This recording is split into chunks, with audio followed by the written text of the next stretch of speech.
What's going on, Guardian? Sly here, and thanks for checking out the weekly ritual that is the Destiny Weekly Reset Guide. Hope everyone out there had an amazing Thanksgiving and an awesome weekend. Speaking of awesome weekends, sorry about the Zer video on Friday. I didn't get back around until like Saturday, and by that time, it was pretty much old news. So I figured missing one out of the past year, that's not so bad, right? Anyway, guys, thanks for joining the nation. Sit back, relax, and let's do the damn thing. It's Tuesday, November 29th, and this is your Rise of Iron Weekly Reset Guide. So, as per the usual, we're starting off our journey up here in orbit and checking out all of the new weeklies. First up, The Crucible! Our first playlist this week is Freelance 3v3. Solo queue only, and it's a mix of skirmish, salvage, and elimination. Next up on the list, Combined Arms. Man, it's crazy how you never see this for like the past year, and then all of a sudden it's a regular thing. Anyways, vehicles are enabled here, and they take place on the biggest PvP maps that Destiny has in rotation. So if that's your thing, then this is definitely going to be your week. And as always, here at the top we have Elimination, holding things down until Osiris starts the games back this upcoming Friday. Alrighty, next up, the Nightfall, and as usual, Epic starts us off. Heavily shielded, highly aggressive enemies appear in great numbers. Next, Berserk, enemies do not flinch even after massive damage. Then we have the Gift of Specialist, special weapon damage is favored, followed by Juggler, no ammo drops for your equipped weapon, and then Chaff. Radar is disabled. Hate to say it, guys, but this looks like to be the easiest set of modifiers that I've seen in a very long time. Anyways, let's not waste it, let's head in and see what we're up against this week.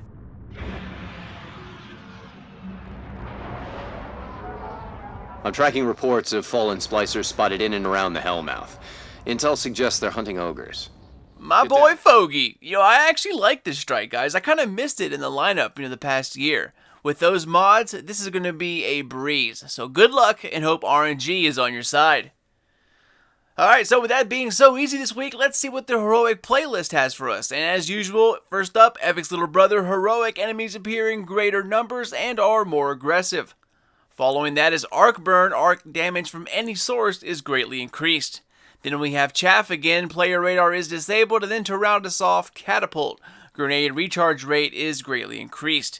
This should also be a pretty easy playlist to knock off some weeklies. Arc Burn isn't really all that bad if it's by itself, you get extra grenades, and there are pretty much no other modifiers to speak of. You guys should be G to G. Alright, moving on to our last act. Up here in orbit, we're checking out the raid challenges for this week. Starting with King's Fall, we're back to the end of the list, and Oryx is the challenger for this week. Stack all 16 orbs, 4 in each corner, detonate at once, and you, my friend, are done. Next, we're taking a look at the Wrath of the Machine raid, and since there are only 2 challenges to follow, it's pretty easy to tell which one is next. Access was last week, and that means this week we are back to Vosik. Use the 2 Siva charges that drop during the damage phase to close the clean room doors. 1 to each room, and after 3 rounds, you are done. Speaking of done, that's all we got up here in orbit, so time to hit some terra firma, and our first stop is to the Iron Temple and my boy Shiro. So first, we're going to take a look at the bounties, and then we'll see if there's any good rolls on some of these class items. Alright, so first up we have Anti-Splicer. Complete patrols in the Plaguelands. Next, Stay Down, defeat Fallen, that's pretty simple. Then come the 2 Archon's Forge bounties. First, Archon's Forge Shanks, defeat Shanks in the Forge, and then Archon's Forge Vandals, defeat Vandal offerings in the Forge. Moving on to class items, we're starting with the Manlock first, and this week we have Fellwinter's Iron Bond, 3135 Intellect Discipline. Next, we have Titans, Silimar's Iron Sash, 3133 Intellect Discipline, and lastly, the Hunter's Mantle of Galeon. And basically the best Iron Banner cloak there is, 3433 Intellect Strength. A good roll, but not the maxed out beast I was looking for. Alright, Shiro, appreciate it, buddy. Next stop is to Granny up on the hill, Miss Tyra Karn, and her bundle of artifacts. Now, she has a pretty good one this week, to be honest, and it's the first one in line. As you can see here, Memory of Fellwinter, lose your super, but gain an extra grenade and melee charge, small boost to all stats, and orbs grant melee and grenade energy. 162 and 161 discipline strength, that is pretty damn good. It's no 245 discipline, but still, in comparison, this one tops everything else available for this week. Next, Memory of Teamer. Melee attacks on minor minions have a chance to temporarily turn the target against its allies, coming in at a measly 99 strength. Then finally, Memory of Perun. Enemy guardians with full supers and all enemies with low health are highlighted. This comes in at 108 discipline. So, by the week, definitely Memory of Fellwinter showing off its 160s at the front of the line. Now those Iron Lord Legacy tokens are pretty much just stacking up. Well, at least for me they are, so you might as well just buy something when it gets good. Alright, ladies and gents, we're done here at the temple, and by the way, is it me or are these flags right here? I mean, have they been here the whole time? I've been playing Destiny pretty much every day since the beta, and I'm pretty good at remembering scenery, but I don't think these were ever here before, were they? I mean, these all look completely different. Anyways, I could be going crazy. It is 4:30 in the morning, so maybe I'm just tired. Either way, let's just keep going, y'all. Next stop, our home away from home, and that is the place where it all began, the good old tower.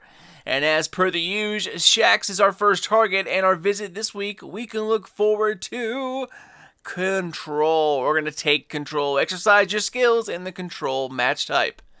So, what you have to do, 7 matches complete, 30 advantage kills, 15 captures, and 1 beeline. You know, it's odd that they didn't have control up as a weekly match type, or at least, like a possibility of, having it in a freelance 6v6 or something like that. Anyways, that's all Shaxx wrote, so let's go check out the vendors here in the tower, and which, by the way, finally some good news.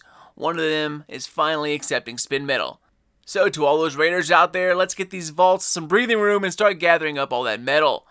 Alright, well, let's start off in Tower North and with the new Monarchy. So, the Monarchy is accepting Spirit Bloom. Dead Orbit is accepting Helium Filaments, and the good old people at FWC are accepting Spin Metal. So that is definitely a sigh of relief for some of you out there, including myself. Alright, well, like I always say, that is all of the relevant stuff you guys should know for Rise of Iron. So, if that's all you were looking forward to, thank you so much for watching. If you're here for the whole ride, then strap on in, guys, and let's head on over to the reef. So, my girl Petra is looking good as ever, by the way, and for her bounties, we have the Wanted bounty at first, which is Urxary lost to Oryx in the Cosmodrome.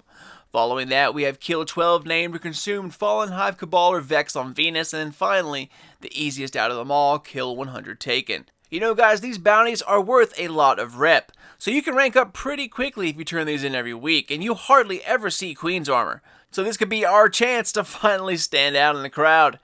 Alright, next we're going to check out the Space Cricket himself, my boy Varix, and starting with his bounties. First off, Light Show, Gen Orbs of Light in level 41 PoE or the Challenge. Close Still Counts, Grenade Kills in level 41 PoE or the Challenge, and then finally Firefighter, use solar abilities to kill enemies in level 41 PoE or the Challenge, and finally up here at the top, we have the bonus modifier for this week, and it is Grenade Kill bonus. Grenade kills are worth more points. Alright, thank you Varix. Our final stop is to the dreaded Knot and to the Court of Orcs. Last week was an awesome exotic farming week here at the court. So next time the Witch and the Ogre are in town, definitely get up on some of that action. Alright, so Court of Orcs. Last week we had Kagor, and this week we are back to Thalnok, my boy Mini Crota. Being so high in light, you can now easily solo this. Now, of course, it's easier going in with a hunter. You can go invis. But all you gotta do is sneak behind this pillar right here, drop the sword as soon as he walks over and gets close, use your raised lighter and blammo! Pick the sword back up, do some work, and repeat. After like 2 or 3 hacks, dude, he is DED dead, and that is all you need to do. And guys, that's all she wrote. Guardians, it is always a pleasure to make this weekly reset for you all, and if you want to stay in touch and up to date on everything Destiny, The Division, as well as Mass Effect, freaking Andromeda, can't wait, guys. Follow me on Twitter at SlyNation or hit me up here on YouTube. Thanks again for a great start on YouTube as we pass by our first full year. Here's to the next year and the next video, but until then, this is your boy Sly. Done, gone, outie.